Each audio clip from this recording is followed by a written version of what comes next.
Ang laki namang Polaroid camera niyan. Pare, yan ang tinatawag na original na white lens. Siyempre, malaking bundok yung kukunan. Dapat malaki yung camera mo. Ayan, tingnan mo. Oh.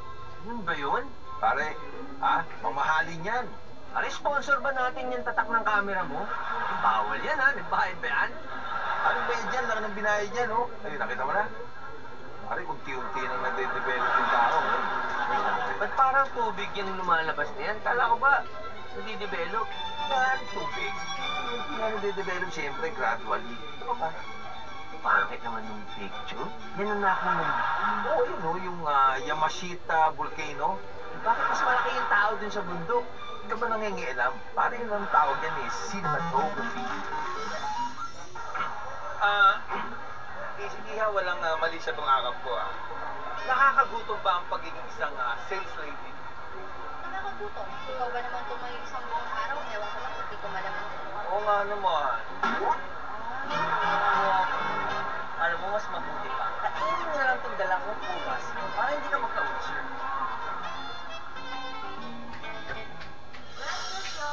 Oh, pare. Yummy! Yan ang upas ko.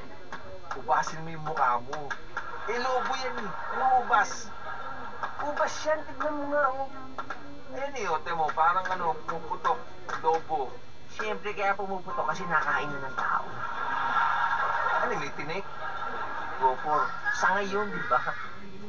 Kaya nga pumuputok eh, parang gusto niya may tinik. Sumakita ko ano yung tsura ng talagang tatay na sanga. Asan? Ayan, oh. Ah. Basta na, ayan. Ayun, ba't yun?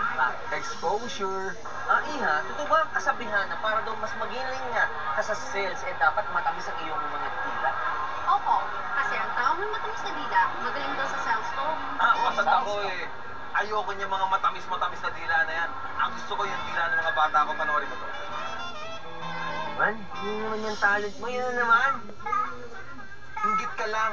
Pare, malupit ang niyan, dila niyan. Parang dila ko yan, nagiging blender. Okay. Panoorin mo yan, wala mo yung mga dila niya. Ano yan? Langgam? No, spider. Spider? O, mga kids, sulaan nyo, ha? Ayan. Ito, anong ginagawa niyan? Wala. Nagkikiling time. O, yan, ano yan? Babaeng nag-gymnast? Yeah, very good. Tumatambling. Ito naman, wala yan, no? Nililibang lang tayo. Parang nilolo, kumbaga, killing time. Ayan, ano yan? Ano yan? Ibon? Flock of seagull? Yan, galing ka. Ano alam yun? Siyempre, ganun yung alaga ko ibon sa beach na. Pero, ang totoo niya, siya bidod yan.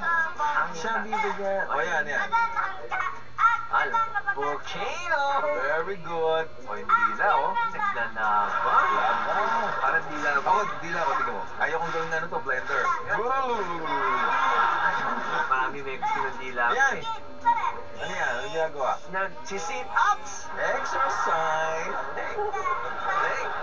Ito, anong ginagawa rin niya? Nagbibilang. Ayun, tama. Nagpapatay ng oras. Yan, ano yan? Yeah. Clapping hands? Very good. Tama na. Oo, palampakan naman dyan. Iha, gusto mo ba sample lang kita sa mga tinuro ko sa mga bata ko?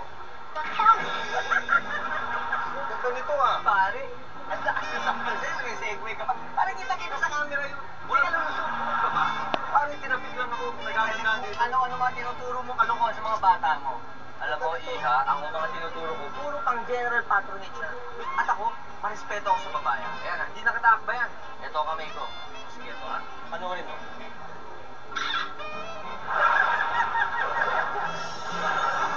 Pare, alam mo ba who's living in my tree? Tree? Ibig sabihin mo, puno yan? Puno yan.